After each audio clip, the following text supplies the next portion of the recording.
Las representaciones variaban, no solamente de naturaleza, sino también de grados de claridad. Grados de claridad.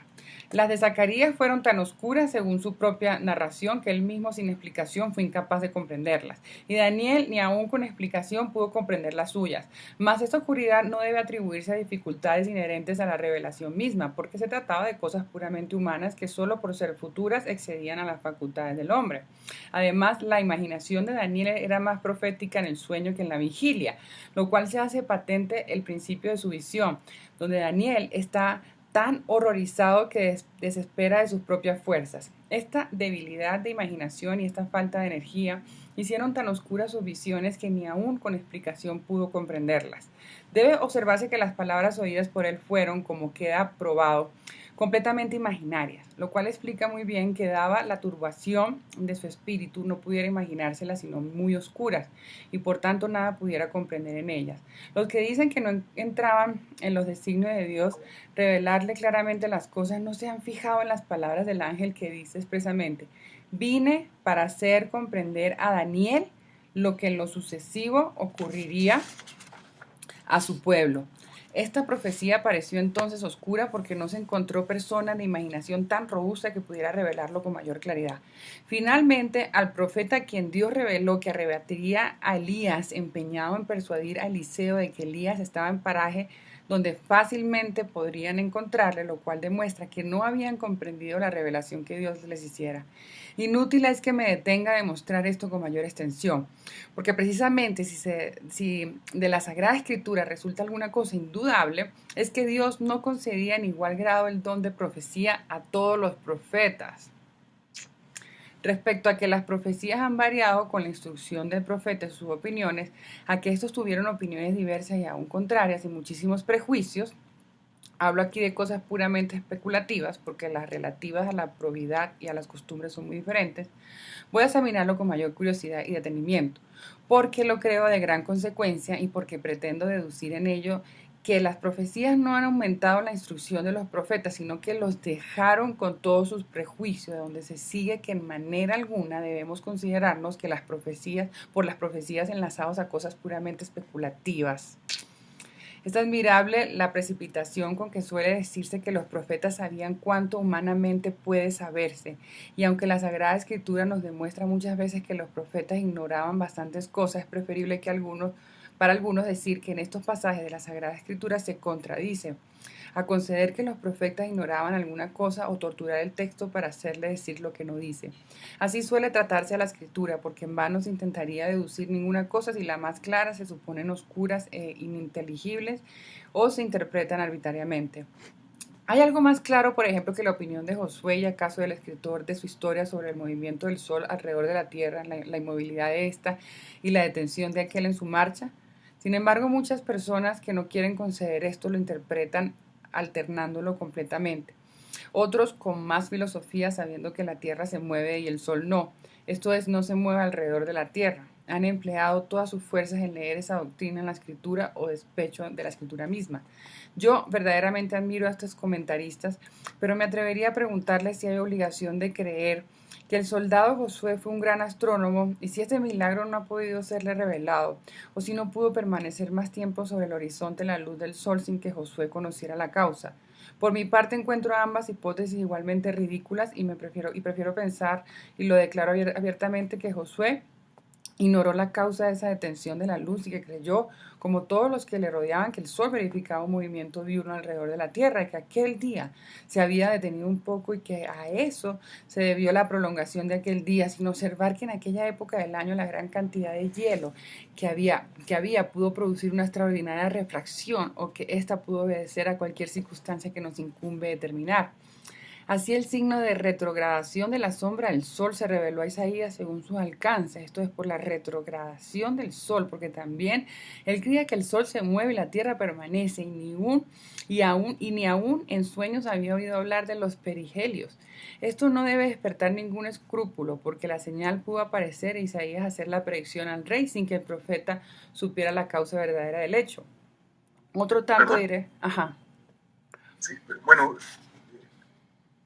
la época en la que vivió Spinoza, pues es la de Galileo Galilei, ¿verdad? Y pues esta referencia a que todo gira alrededor de la Tierra y que pudiera ser equivocada, pues allí lo se comprobó científicamente que era cierto. Pero ahora se está comprobando que además no es el único, digamos, universo, ¿verdad? Sino que hay una variedad de Millones. desconocida hasta ahora. Miles de millones. Y el universo Universos en nuestro es pequeñito. diferentes etapas de evolución, así que, pues bueno,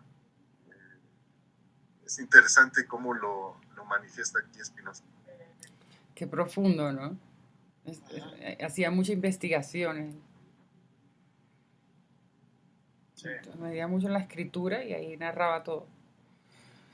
Entonces, otro tanto diré de la construcción de Salomón, si efectivamente fue revelada por Dios, quiero decir que todas las medidas del templo le fueron reveladas según su talento y opiniones. En manera alguna debemos creer que Salomón fue matemático, y nos parece muy natural que ignorase la razón de la circunferencia al diámetro, y con el vulgo de los obreros creería que era de 3:1.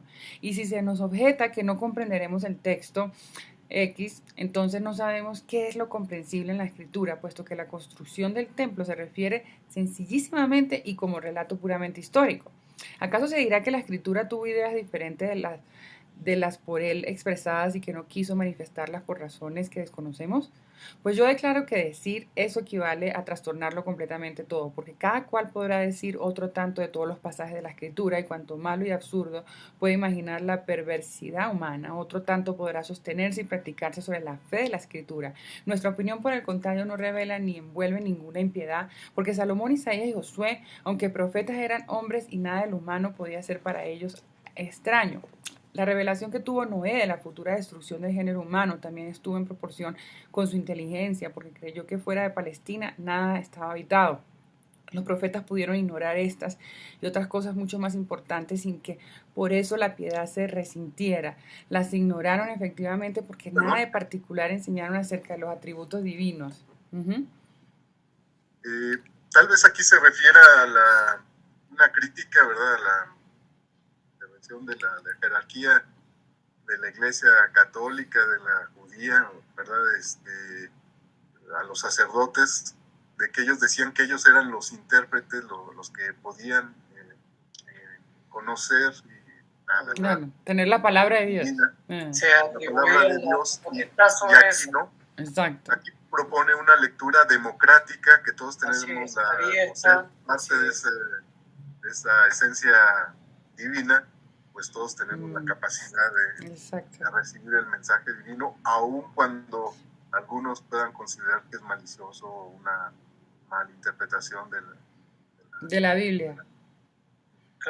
Claro, porque él saca todo esto de la Biblia. Sí. Eso está ahí relatado. Sí, y el Antiguo Testamento pues es muy similar al Talmud, ¿verdad? Bueno, tiene muchas coincidencias. Muy buen punto ese. Me gustó. Entonces, los profetas pudieron ignorar estas y otras cosas mucho más importantes sin que por eso la piedad se resintiera. Las ignoraron efectivamente porque nada de particular enseñaron acerca de los atributos divinos, sino que en este punto fueron sus opiniones las del vulgo, y cuidaron mucho de acomodar sus revelaciones a las ideas del pueblo, como lo demuestran muchísimos testimonios de la Escritura. Es pues evidente que lo que tan célebres y recomendables les hizo no fue la sublimidad y excelencia de su genio, sino su energía espiritual y su piedad.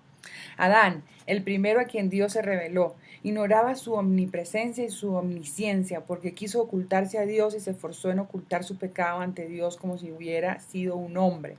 Dios a su vez se le mostró al alcance en su inteligencia como si no estuviera en todas partes y como si ignorase el lugar donde se ocultaba Adán y su pecado. Adán efectivamente creyó haber oído que Dios se paseaba por el jardín y le llamaba, y testigo de su vergüenza le preguntaba si había comido del fruto prohibido. Todo lo que Adán conocía pues de los atributos de Dios es que era el artífice universal. Me gusta esa frase, de Dios, artífice universal.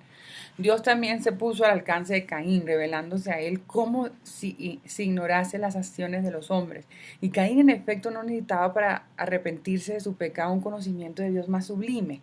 También se reveló a Labán como Dios de Abraham, porque Labán creía que cada nación tenía su Dios particular. En el Génesis puede verse que Abraham ignoraba que Dios está en todas partes y que su presencia a todas las cosas se extiende, porque apenas oyó la sentencia pronunciada contra los sodomitas, rogó a Dios que antes de ejecutarlas informase si eran todos dignos del castigo.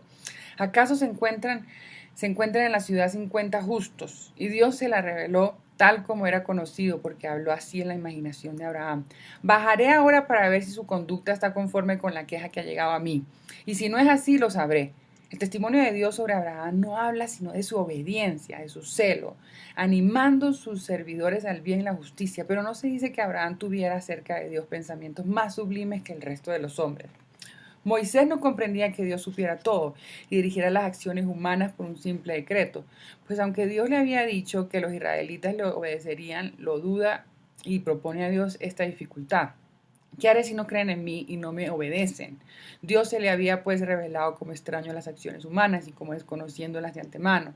Da a Moisés 2 señales y le dice: si acaso no creyeran en ti por el primer signo, creerán por el segundo, y si tampoco creen, toma agua del río. Si alguno quiere pesar cuidadosamente estas palabras, reconocerá claramente que Moisés pensaba de Dios, que es un ser eterno, que ha existido, existe y existirá siempre. Por eso le llama Jehová, palabra que indica los 3 momentos de la existencia. Pero que nada ha enseñado acerca de su naturaleza, sino que es misericordioso, bueno y más que todo celoso, según se demuestra en muchos pasajes del Pentateuco. Creíale también diferente de todos los demás seres, de tal suerte que no pudiera expresarse por ninguna imagen ni ser visto, no tanto por la misma imposibilidad de la cosa como por causa de la debilidad humana. Del poder enseñaba que Dios es el único que propiamente lo tiene, pues aunque reconoce otros seres que ejercen funciones divinas por orden de Dios y por misión recibida, es decir, seres a quienes Dios dotó de autoridad, derecho y poder para dirigir las naciones, velar sobre ellas y cuidarlas. Sin embargo, el ser que todos deben honrar es el Dios supremo, o según el estilo hebreo, el Dios de los dioses. En ese sentido, dice el Éxodo: ¿quién entre los dioses es como tú, Jehová? Y lo mismo Jetro. Entonces conocí que Jehová es el mayor de los dioses. Esto es, debo creer con Moisés que Jehová es el mayor de los dioses y que tiene un poder singular. Ahora bien, consideró Moisés a otros seres que llenaban funciones divinas como criaturas de Dios. Es muy dudoso. Nada en efecto dice que yo sepa sobre su creación y su origen. Su doctrina puede comprenderse en estas palabras: el Ser Supremo hizo que en este mundo visible pasase del caos al orden y puso el germen de las cosas naturales. Tiene un poder soberano sobre todo y un derecho supremo, y en virtud de ese poder y derecho eligió para sí la nación hebraica y se reservó una parte del universo, dejando las demás naciones y comarcas al cuidado de los dioses subordinados. Por eso es el Dios de Israel, el Dios de Jerusalén, y los restantes dioses son los dioses de otras naciones. Por esta misma razón estaban convencidos los judíos de que la región escogida por Dios requería un culto particular muy diferente del de los restantes pueblos y que no podía consentir otros cultos propios de otras comarcas. Aben-Hezra piensa que bajo la influencia de esta opinión dijo Jacob a sus hijos, al regresar a su patria, que se preparasen a un nuevo culto y abandonasen el de los del país que entonces habitaban.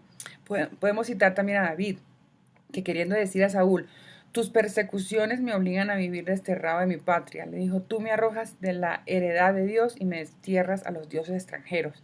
Finalmente, Moisés creía que el Ser Supremo Dios vivía en el cielo, opinión muy generalizada entre los paganos.